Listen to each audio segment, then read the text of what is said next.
Introducing Minor Wisdom Quintet.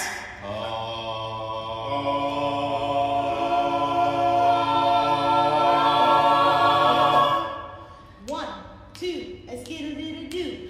Minor Wisdom. All right.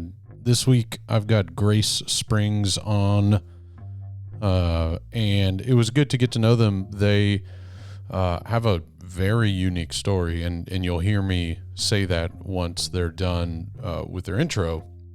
And it was, I don't know Grace at all.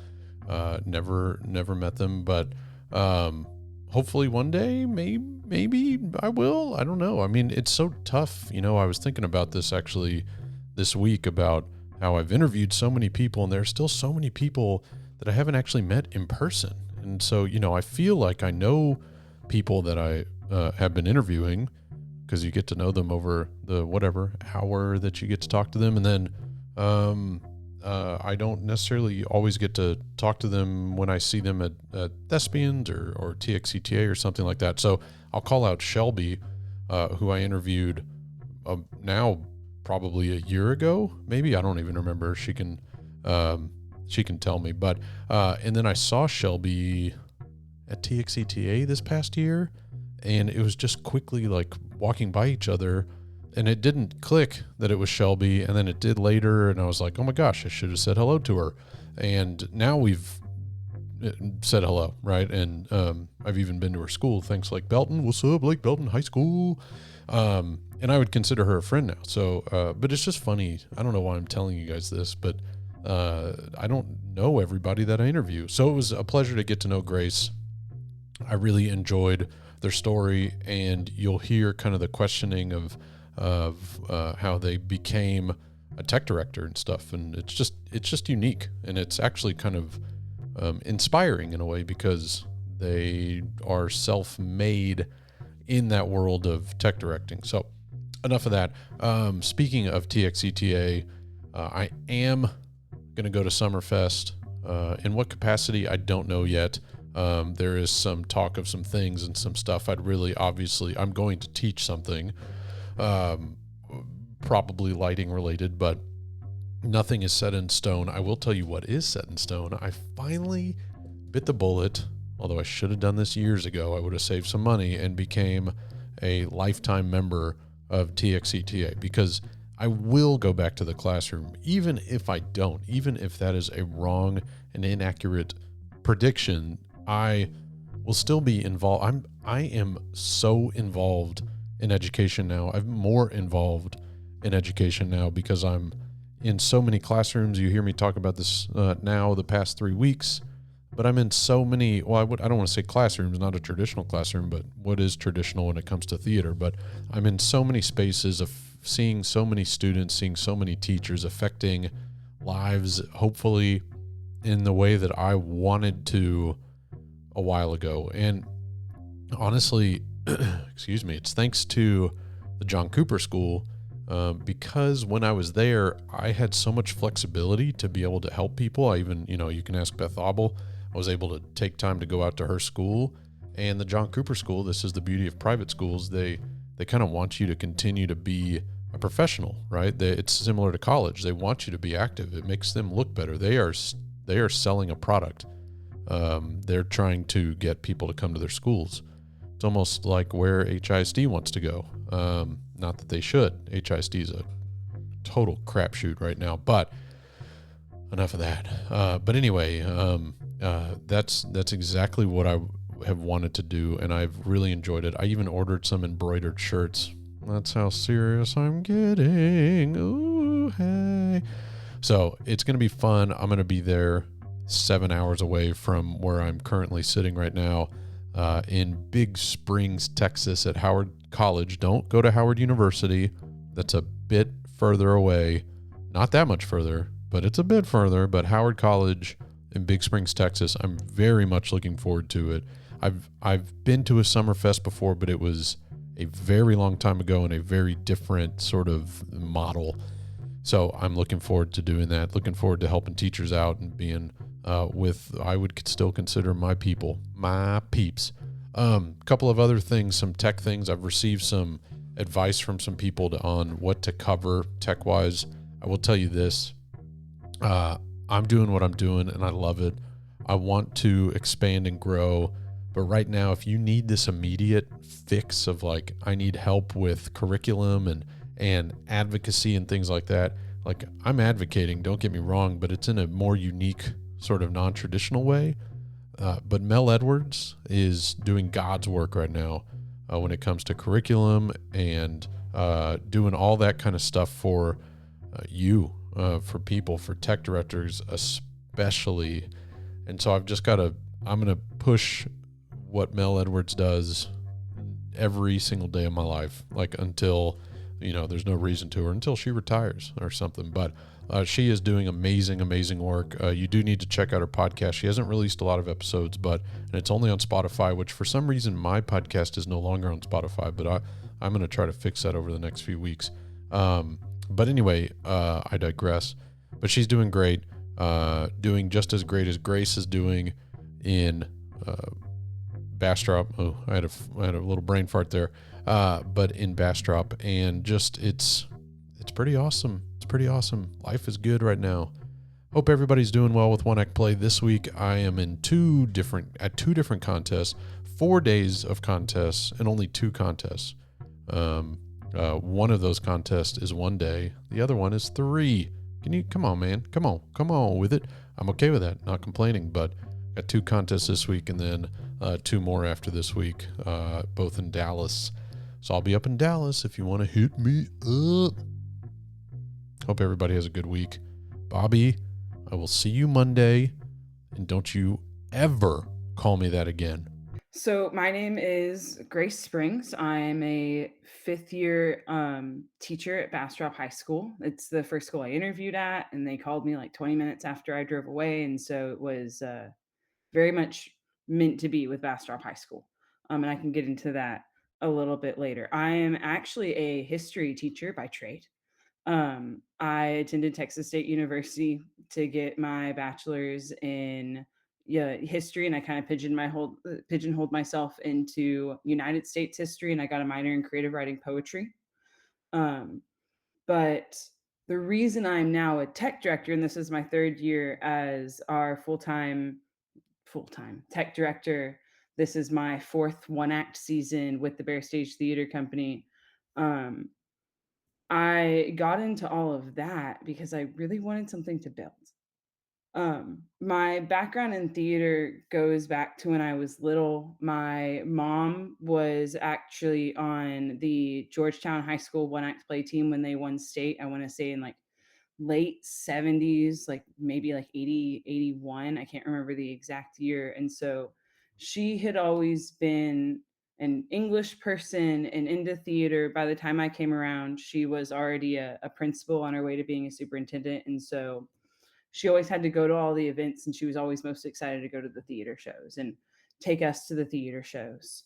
I had my first job in theater when I was like 5 years old as a curtain puller in the local show in Seguin, Texas, where I was living at the time. And then when I was in high school, I didn't really participate until I was a senior. And to be honest, it's because I was dating a girl and she was in theater. And so I was like, they need someone that can make props. I can make props. And so I got involved my senior year in Santa Gertrudis Academy High School's theater program, which is a real small 3A school down in Kingsville. It sits on Texas A&M Kingsville's campus, and the elementary middle school is on the King Ranch itself, which is a really cool experience growing up. I went to some of the local, some of the shows that went through Texas A&M Kingsville for the college kids, and that was always a lot of fun. But I've always been crafty. I've always loved to build. I was a hot glue and popsicle sticks kid. I was a building forts and digging holes in the backyard kind of kid. Like, give me a tomato cage, I'll give you a rocket ship. And so I was always really into building. And then my first year teaching, we had at that time Hannah Winkler, who is now at a middle school in Louisville, and Brian Cortez, who you've interviewed before. were at Bastrop, and they were going into their one act season, and they needed just a little bit more muscle, like just a little bit more for that 7 minute setup. And so I was like, hey, I love theater. It sounds like a great time. Me and Hannah were really cool. We had come in as first year teachers together. Um, I had like peripherally talked to like Brian Cortez. We weren't really in the same part. He's at that time was over at the pack, and so we weren't even in the same building. But I was like, I'll come to district and I'll help set up. And we competed in district, and then a week later the pandemic hit. And it was, everything was we hadn't advanced, but it was all over anyways. And during the pandemic, I needed something to do. And I had been gifted a drill for my birthday the February before, and I started to build. And I couldn't get enough building. But I also, couldn't get enough supplies. And so when the school year started up again, and we got a new theater director, her name is Alexis Hastings. They didn't hire another tech director. They never filled Cortez's position. And so I was still living an hour away in San Marcos. My wife was getting her master's at Texas State. And so we hadn't moved to Bastrop yet. But it was one act season. And I know, like, even if you can run a great program, and Hastings really runs a great program, it's hard to take 25 kids to a district competition. It's difficult to do by yourself. And so in February, I went and I was like, hey, you need a tech director. And I had introduced myself to her at the beginning of the year, but I came back in February. I was like, hey, if you need somebody for district, like, let's go. Like, it sounds great. I think we're going to have a great time. She was a little hesitant because she had never had someone come in as a tech director. The guy that she had a tech director at her last school was one of the admin that was really into it and like loved theater, and she knew that he had her back, and so she was a little hesitant to just kind of let me in. And I'm really, really lucky she did, because even though we didn't advance that season, it became very clear that I was going to stick around. I was about to move to Bastrop, and we were ready for some of those very, very important, very, very important COVID protocols to be a little eased for us to really start our theater program together, right? For her to get into her second year, and for us to get a new crop of kids and really get going. And so that was 3 years ago. We did Legally Blonde, the 2021-2022 season, and it was great. It was fantastic. And so it's been a lot of fun to get to take this building that I love and this theater that I love and all this artistic stuff and merge it all in. And now we're coming up on our 4th year together, like full time next year. And even the kids today were talking about it. A kid that we've had since he was a freshman was like, um, man, this classroom has changed so much since the first time I walked into it. And this has changed and this has changed. It's like, yeah, it's amazing when you have the same 3 directors all 3 years. Because we also, when we started Legally Blonde, we picked up a costume director. One of the English 2 teachers, her name is Nicole Chicoria. She was really, really into costuming and cosplay and had made all this cool stuff and worn it to school. And we were like, hey, you wanna come do theater? You wanna come hang out? And so it's been really great getting to build the program together and learning new things. I've learned a lot during my time as the tech director, like looking at my sets from Legally Blonde to looking at the absolute behemoth of a set from Les Mis. It's just not even like chapters different. It's whole books, whole volumes different. Um, and it's been really nice to meet some people that have a lot of expertise and that have been able to share that expertise. Jacob Layton, who is still our pack manager, is really helpful and was really encouraging when I was first starting. Like, hey, just if you need a little look like this, or hey, you need someone to double check your schematics, let me know. And Mel Edwards has also become another person like that, where I've gotten to attend like her thespian class, and I've gotten to follow her on Instagram, and learn a lot from her. Like I'm building 80% of my set right now out of insulation foam, and it's all because of Mel. And so it's been a lot of fun to grow and learn as we go and build the program and um, really give our kids like a solid home within the Bear Stage Theater program. You have kind of been a self-created tech director in a way, and are there things that you are still? Well, I know the answer to this. Let me ask the other side. Are there things that you know for sure I'm very proficient at this, that you are very confident in, that you really, you don't need as much assistance? And then what is kind of on the same side of that question, what are some things that you still know that you've got to learn some of these proficiencies in order to be the best you can? So I'm a big fan of, because in my heart I'm a carpenter. I know I'm not a real carpenter, but in my heart I'm a carpenter. And so I'm a big fan of like big platformed like sets, big structural sets. I have some pictures up. I'm gonna go ahead and plug my Instagram, Tech Director Springs, for anybody. Um, and so like I've built some pretty big, structurally just large and in charge sets. And so I feel like at this point, like if it's platforms and carriage bolts and tacking down, like I'm it. Like I can build you pretty much as big as you would want. But on the other side of that, I can build you whatever you want unless you want metal involved. I don't know how to weld. I'm not very comfortable with metal yet. And so foam and painting and all of that and wood all day. But when it comes to any kind of like metal work or getting into rigging, not a clue. And like, do you know the metal side of things, do you have access to that, or is it just like in normal high school where the ag people have it, but and may build a small something for you, but is that something you can get your hands on, or is that something you just would like to learn at some point? I've thought about it. Like there is a point we did Chicago last year, and there is a moment where I almost got them to do our prison bars, and then I was like, "That's gonna be really whatever they have for me. It's probably going to be significantly heavier than I want it to be." Um, we're kind of in an interesting situation at Bastrop High School presently. We're under a major amount of construction. Um, and so if I wanted something fabricated right now, the answer would be the shop is closed. And we just had a little like a shift in our ag department. Like we had our last ag department went off to wonderfully awesome opportunities elsewhere, and we have new people. And so I think next year, when there's less construction and we have that welding teacher that's been here a second year, I'm going to go again and be like, "Hey, will you teach me how to weld?" Um, but for now, the answer is like, probably not. Yeah.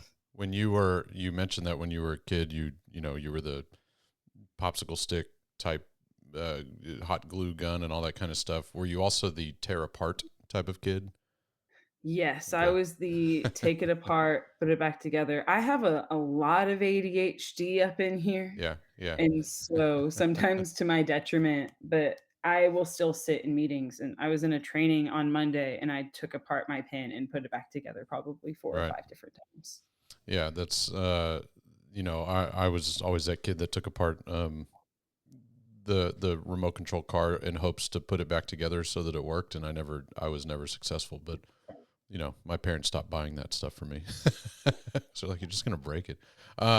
So the self-taught thing, it's funny or coincidental. I don't know if it's a coincidence or not, but the most recent interview I did a couple days ago was somebody that was also a self-taught technical person that just wanted to kind of learn more stuff and always had the interest in it, but never went to school for it, because your Mhm. degree is in history, correct? Yeah. Yes. So, it becomes, it's hard to figure out which one is more effective because you clearly have the passion to make yourself learn new stuff, right? And so you're not jaded necessarily. Whereas the person like myself went to school for it, and it might be like tired of it, right? It's like, ugh, building a flat again. Ugh, this is, so that kind of thing it's always interesting to talk to people that don't have the background, but have the drive, and the passion for it. So good for you. I've marked down that, cause you mentioned that your girlfriend at the time was the reason you kind of like tagged along, I guess, in your senior year. Yeah. I always find it funny that relationships are a lot of how somebody gets into theater. So, the quarterback of the football team is, following the girlfriend over or something like that. But when you went to college, or not when you went to college, when you were thinking about going to college, was there a thought of you maybe going into theater, or nothing at all, huh? No, to be honest with you, my original major was computer science and engineering. Okay. And I'm a third generation public educator on both Okay. sides. And so my dad is a math teacher and a football coach. My mom was a by the time I because my mom has since passed. By the time I went to high school, like college, she was a superintendent, Right. and she sat me down. She's like, "Do you really want to sit in front of a computer for the rest of your life and Yeah. just stare at a computer?" And I was like, "No, I really don't." And she was like, "So what are you going to do?" And I was like, "I think I want to teach history." Right. And it was history after that. And then I wasn't sure what I wanted to there was a minute where I wasn't sure if I wanted to teach history because I wasn't gonna I didn't have the time to, like, sit in someone else's classroom and be a Sure. student teacher. And so I just picked up a minor that I liked, and so I creative writing poetry. Okay. Oh, so you're a writer too. Yeah, a So little you're bit. kind of an artist. You're almost a renaissancey in a I way. have fun. I try not to be bored. Yeah. Well, you mentioned the ADHD element. The history side of things. What did you focus on, a specific type of history, or was there a certain era that you focused on? Uh, I'm a I'd like to consider myself a socialist historian. Okay. And so I like right now I'm teaching about World War I and World War II, so I could tell you a whole lot about it. Right. But otherwise, I'm going to be able to tell you about like the societal effects and things like that. And so I focus on social American history, like antebellum South to like honestly 1980s, really 1995 is kind Okay. of my cutoff because then I was born in 97 and I have a hard time. It's kind of hard like shuffling through the history that you lived in. Sure. And Sure. so I'm Yeah. really grateful because the part of history that I really, really remember, I don't have to necessarily like teach yet. Right. Um, but it's a lot of fun. Right now I teach APUSH, and so I get to focus a lot on like the progressive era and the Gilded Age. And my favorite president is FDR. And so really looking at like how legislation and society shapes the United States that we Sure. live in today. What's your class load then, if you're teaching history and doing theater? Uh, I'm also the US history Oh, lead. there you go. I got a lot. I make a joke that I have 11 jobs. Yeah. So I have a co-teach US history class, Hmm. which is mixed, I have on-level US history, and then I have like my US history meeting with my team, Right. and then I teach AP US history. I'm the only AP US history teacher on our campus. And then I have a advanced technical theater class that I co-teach with our head director. And then yeah, so Wow. two on-level academic, two advanced academic, and one advanced tech. So do you know that you have accelerated very quickly? Like, do you know that that's a thing that normally when you're as I don't inexperienced is the wrong word because it sounds like you have a ton of experience in a short amount of time, but when you are as still kind of fresh off the block, if you will, it's not that normal to kind of be in the position you're in. Do you appreciate that and I mean, I'm assuming you understand it. You're very smart, but I mean, my first year teaching, they had me teaching 4 sections of freshman world geography and 2 sections of AP of on-level US history. And my conference period was also the meeting I was supposed to have with US history. yeah, And so yeah, no, I have admittedly parlayed my way up. yeah, And it honestly came down to it came down to communicating well with my administration Sure. and being very clear in what I wanted and being very clear in not only what I wanted, but what I was able to give for that. Social studies has a lot of coaches. Yeah. And so convincing my principal, and I love my principal. Crystal Gabriel is amazing. She, like, just like a little sidebar, like, there was a moment when I was thinking about leaving Bastrop High School after my first year because, like, who doesn't think about leaving when a pandemic hits? And then she came in, and by October, I was like, I'm going wherever she goes. Right. And so she's just amazing and very, very um supportive. And so, like, I told her at one point I was worried about having, like, I had been put on a theater class. I was like, treat theater like my sport. And she was like, okay, if you want theater to be treated like your sport, then get certified. And so I did, got my certification. And then I really pushed. I was like, I really don't want to teach world geography anymore. And so they're like, okay, you don't have to teach world geography anymore, but what about picking up APUSH? Mhm. Because our APUSH teacher had been moved up to be an AP. I was like, I'll do that. Right. And so I've very carefully, and I mean, I was Bastrop ISD secondary teacher of the year. Yeah. I must be good at my job. Yeah. And so I feel like they've recognized that. And I really appreciate that recognition. Nition. There it There we is. go. Yeah. That's Recognition all as right. well. What? So, when I was teaching, excuse me, when I was teaching, I was a finalist for Teacher of the Year one year.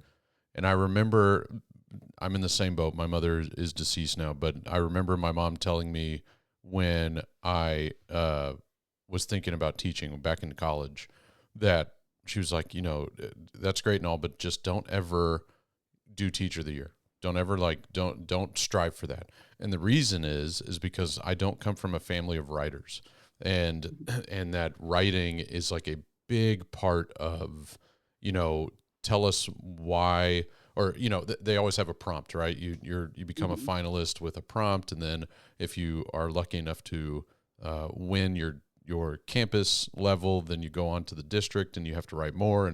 And she remembered that because she was a teacher as well. She was a middle school teacher, and she won Teacher of the Year at her school, and then was like, this sucks, because it was just so, and she was a math teacher. So like writing was not anywhere near her like forte.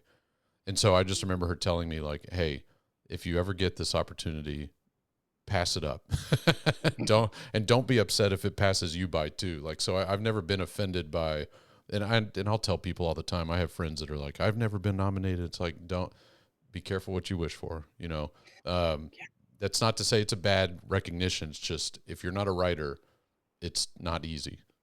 It was admittedly it was like 5 essays and then like a personal biography. And so it was like 3,000 words about like myself and all of these different things. And I was like, I'll figure it out. It was nice though, because one of the things that they recognized when I won and I was not expecting to get like nominated. Yeah. When they started reading off nominations during the faculty meeting to like vote as campus, I was so zoned out that I was like, did someone need my, like, Yeah. I thought someone was getting my attention for a second. And so just because I didn't think I was going to get nominated, I was like, oh, I'll vote for whoever I think is the best. But when I was recognized by the district, they came in and they were like, we really like how you talked about your Rogue Tech program.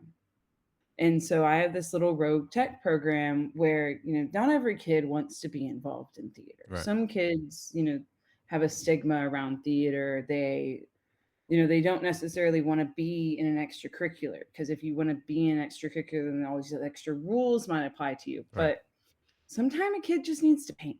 Sometimes a kid just needs to build. Sometimes a kid just needs to staple fabric to a board and, talk to some other kid about their feelings. And that is what our little Rogue Tech program is all about. And so it was really nice to see that at district, they were recognizing me, but in recognizing me, they were recognizing our theater program. They were recognizing those kids that, needed a little bit of extra space, Right. needed a little extra time.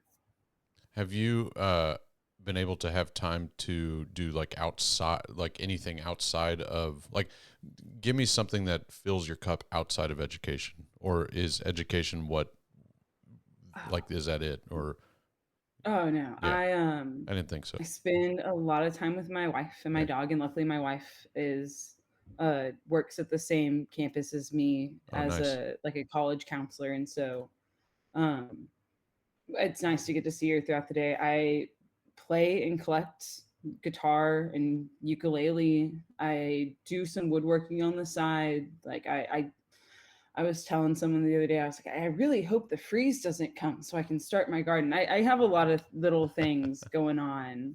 Um, right now, I've been on a big reading kick. I Okay. just finished this really cute book called Thursday Murder Club. It's set in a retirement village, and these old people solve murders. It's adorable. Are you a crime junkie? Uh, I am, but since my wife isn't, I've stopped consuming as much Yeah, I crime only say stuff. that because you know, and I'll disclose something before we started talking. You said you don't listen to a lot of podcasts. I don't think that's hurting anybody's feelings, but there's a great podcast called Crime Junkies that is, it'll make you paranoid, but it is a great podcast if you're into that kind of stuff. And your wife, you can have headphones in, and your wife doesn't have to hear what's going on or whatever. But it's if you're into that kind of like real type of, and it sounds like the book you were reading is not necessarily, it sounds a little fictiony, but maybe it's not, I don't know. But yeah, good for you. So you mentioned ukulele and guitar. Have you ever made one? Have you ever like whittled one out? No, I haven't. That sounds like a really cool idea. So it might be something I have to do now. Well, I think like, Um, yeah, I have a friend that years and years ago tried to replicate a Fender, and it's because it's easier. It's not hollow, right? Whereas an acoustic guitar is hollow, and so it takes a little more gentle hands, I guess, if you will. So to put that together, but he did a pretty. I mean, he was able to put everything in it to make it electric and all that kind of stuff. But it was a project. But anyway, I just thought, sounds like those two worlds could collide someday. yeah, maybe. I probably should have mentioned this earlier when you asked me if there are other, like when I was talking about things I wasn't very good at. Electricity. One other thing I'm not real good at is electricity. Like I know a lot about it, but I'm like, Right. I know enough to not want to mess with it. Yeah. Yeah, it's the two things I always tell people, hey, if you're kind of new to the tech theater world, don't mess with electrical work and don't mess with rigging. I mean, get to know it. I'm not saying don't learn it, but if you really just don't know much about it, don't try to guess. Those are and it's the same with like home repairs. I'm assuming you do a little bit around the house, and I don't mess with plumbing because it's like if that goes wrong, you are literally up shit's creek. Like, I mean, like, like you could be. So, plumbing is one of those things that I'm like, nope, not going to touch that one. No. Yeah. It's like Cause I'm gonna pay someone yeah, who is trained very well in right, this right. to do it. And I might overpay, but at least, at least, the investment hopefully is worth it. But yeah, good. So, what is a show that, cause it sounds like your background isn't as theatrical, right? So, what is a show that you experienced when you were younger that really kind of slapped you in the face and said, "Oh, this is kind of cool. This is something that would be neat to do." I played the baby kangaroo in Navarro High School's Susical, a rendition of Seussical the yeah, musical when I was in like first or second grade, and because I wasn't one of the little kid like who's, I got to like hang out with the big yeah, kids, and I very distinctly remember seeing this piano that they had made. And now as an adult, I know that it was made out of plywood with a jigsaw. yeah, But I remember seeing that thing and going, man, that is so yeah, cool. And, like the keys were fake and it was in this like weird shape with all these weird colors on it. And their set was just so, so cool. And so I think that was the first time, like after my little curtain puller gig yeah. that I Right. was like, this is great. So can you I sing? hmm? So can you sing? If you Yes. because if you're playing because the sour kangaroo and the baby that's like the thing that they do is they Yeah, no, I belt and they can say sing. okay, I all right, don't sing. It's definitely a lot. Not the singing I do now. It definitely wouldn't be like probably theater stage right, singing. It's right, definitely more like microphone, right. folksier singing. But yeah, no, I sing a Okay. little bit as well. Well, you said first grade, right? Yeah. Okay. So, I mean, your voice is different. So, I mean, my voice is everybody's voice is different than first grade, but if it's still the same, then go see a doctor. But yeah, that's that's funny. I So, mean more like style. Like I know like they get into like I always hear my kids talking about like head voice and yeah, chest voice and all these things. And I'm just like it's voice. yeah, so, yeah. Just have you ever sung for your students? Do they know you can sing? Yeah, I'll bring my ukulele up to Okay. school, when we get through EOC and we get through AP Right. testing and it's just final project time, I'll bring my ukulele to school and play a little bit for some of my classes. Are you It's the fun. teacher with like bean bags and stuff? No. Okay. You have desks and all that. Okay, I didn't know.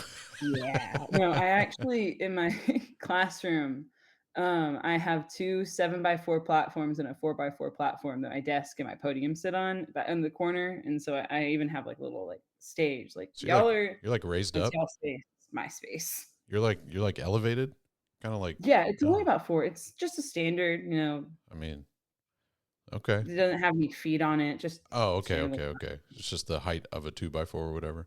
Okay, I was gonna say, just I can just see you like, you know, looking over the classroom like Mufasa or something. And it's just high enough to where I can see everybody in the room, both the top of their desks and if they're texting. Right, right. Yeah, that's good. That's smart. Well, what is it? What was your kind of introduction to one act play? You mentioned that you followed somebody into theater your senior year, but was that your introduction to kind of that world, or what was your introduction to? So whenever the one act, because whenever our high school would do one act, because I went to a real like my high school was kind of weird setup. Like we were in a converted dormitory on Texas A&M Kingsville's campus, and so the auditorium and stuff was at the middle school. And even that, when I say cafetorium, I mean like the gym is on the one side of the curtain, Right, and on the other side of the curtain, that's the cafeteria. There is no backstage. Backstage is the gym. And so they didn't do a whole lot of like big stuff at all when I was in school other than one act. And so I would go and watch all of their one act shows every year. And then my senior year, um, when I was supposed to be in the show and I had made some interesting choices that required me to not participate in one act. I did end up going to all of their contests, okay, um, and they had made it through to regional, and so I saw a lot of one act play my senior year of high school. Um, Still didn't manage to figure out the rules until I started competing in it, like 7-minute setup, and right, I knew that the plays were 40 minutes. I didn't realize like the 39:50 like blackout rule. right, There's quite a lot of theater language that I had to learn and I'm still right. learning. Same, same.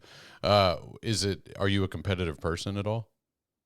I am. I hate losing. Yeah, I like winning, but I hate yeah. losing. That's weird how that works. Yeah, I'm not a competitive person, but I would always tell my students that when you win, you want to keep winning, and so Mhm. it's like you get like teased into uh, this, especially in one act play, you get teased into this false sense of like we've got a great show, but it may be, but it's up to that group of people or that person depending on if you have a panel or not. But um, what is something about one act play that you really enjoy? I don't want to get into negatives, but what is something about one act play that you kind of find that you look forward to, if you will? The whole Texas One Act play is just so cool. Yeah, Like the oldest, longest running tournament style theatrical competition in the world. Like that's dope. And I love the tournament style theater. Like I love, because I'll tell people on my like my US history team, they're like baseball coaches and football coaches, and they're wonderful, wonderful US history teachers.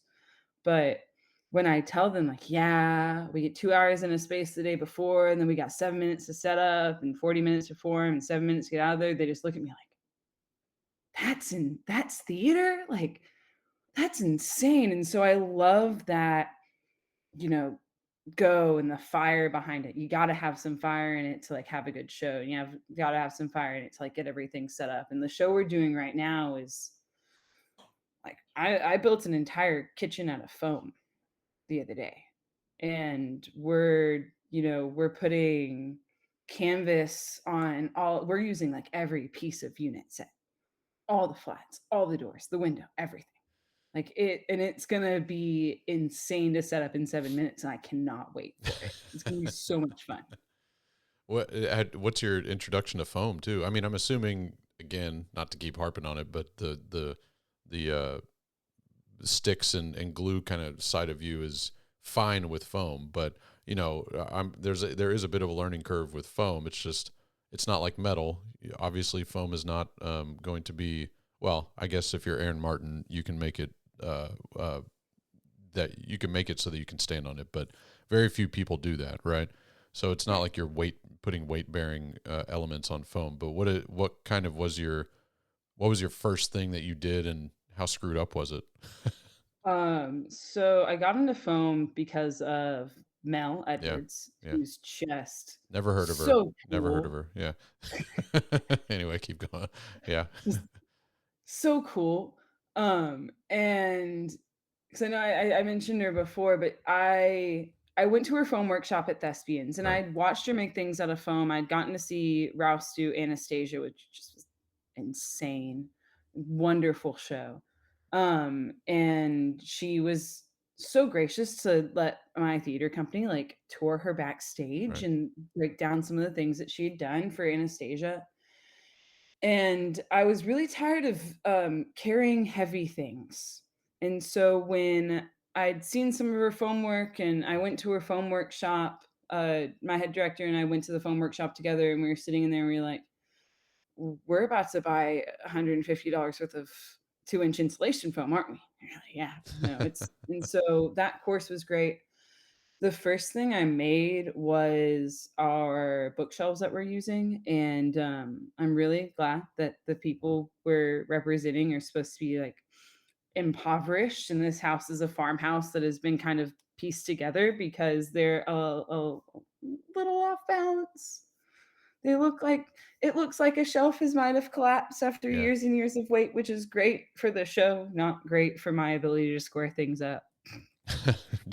But they look really cool. Yeah. Now that I've covered them in Elmer's glue and cheesecloth and painted them half to death. I gave those things a landlord special for sure. Right. And that's nice. I like that one. Landlord special. That's a good. I've never heard that before. Maybe I should have, but I've never heard that. That's good. I like that. That should be. Do you need to talk to Mel about making that a sticker or a shirt? Oh, that'd be really fun. That would be You're a good like, one. that doesn't look good, landlord special. uh, We have this white paint from Les Mis Yeah. that I refer to it as cigarette white because it looks like white paint that has been like ashed in. right. And so that is the undertone of this entire Nice. set. Nice. That's good. Yeah. There's lots of different nuancy things that us weirdos call these things in our theaters, right? So it's just funny. But excuse me. Do you ever make time for yourself to do like community theater or theater outside of educational world of things? I attend as much theater as I can. Okay. Since I do a lot within school, I try not to give myself out things outside of school that require me to be there at certain times and certain dates for like extended periods of time.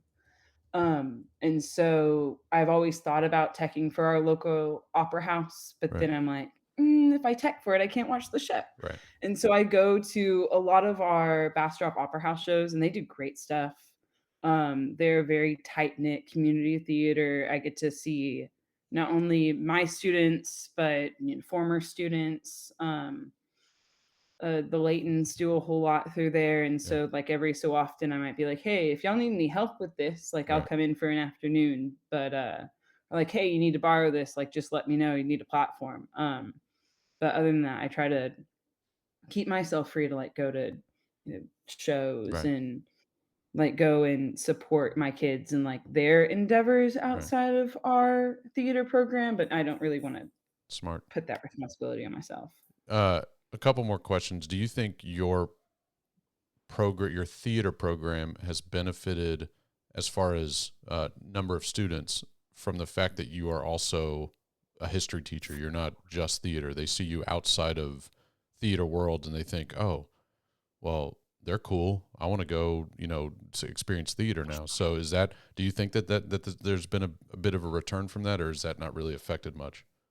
I actually think it kind of goes both ways with our company because we'll have kids who I've been their director since they were freshmen, and now they're like, I'm gonna take your advanced placement US history course because Yeah, you're the only person that teaches it, and I want to be in your classroom. got it. And then having to be like, I'm your tech director, right? Like, do you really want to be in my class? Do you really want to open yourself up to Yeah, that scrutiny? But then on the flip side of that, yeah, we do have some kids because I'll say like, hey, you want to paint, you want to do something, you want some extra credit, like you just need somewhere to be, right. come do theater. And so I pick up about a handful of kids every year. Okay. And not all of them stay the whole year. Ophelia. Is that Sorry, your my dog dog. drinking? Yes. Yeah, no, that's funny. My dogs are barking earlier, but I muted. I have that Sorry. I have that Ophelia. power. Okay, come on. There we go. That's She's funny. just so large and in charge. What kind of dog? She's a Catahoula Great Pyrenees mix. Wow. She's a big old double moral of a monster, Yeah. and she actually gets to come to school with me. And so, like, Really? when we Great. auditioned for the Ferryman, she had gotten a bath at school with the ad class, and so she sat and also auditioned all the kids for the Ferryman. That's really great. That's great. That's funny. Yeah, we're dog people too. We're two big dogs too, because I don't want to step on a dog.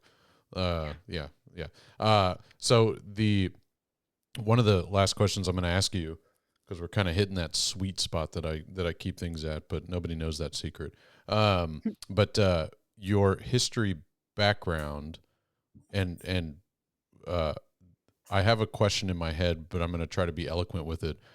Is it helpful or a handicap when it comes to you creating stage pictures, scenery, when you're talking to the costumer? Because you mentioned that you're an English teacher is doing costumes or whatever. Do you think that it's like, I know the history and the dramaturg side of what I want, but at the same time, when you build it, does it drive you nuts that maybe it's not exactly what you know it should be? Does that make sense? Yes, it does make a lot of sense. So, yes and no. So, yes, because like we're doing a show right now and it's set in 1981, Troubles, Northern Ireland. And so like I have a very strict, if it looks too new, if it looks like people who are impoverished in 1981's Ireland, it cannot be on set. It's going to look dumb. And so that's kind of where my line is. It's like I'll wiggle a little bit, right? Like we don't always have to be completely historically accurate, but there is a line where it's like, if you put that on stage, it's gonna look silly. Like it's gonna detract from the things that are historically accurate. And for this show that we are doing, we actually did pick up a dramaturge.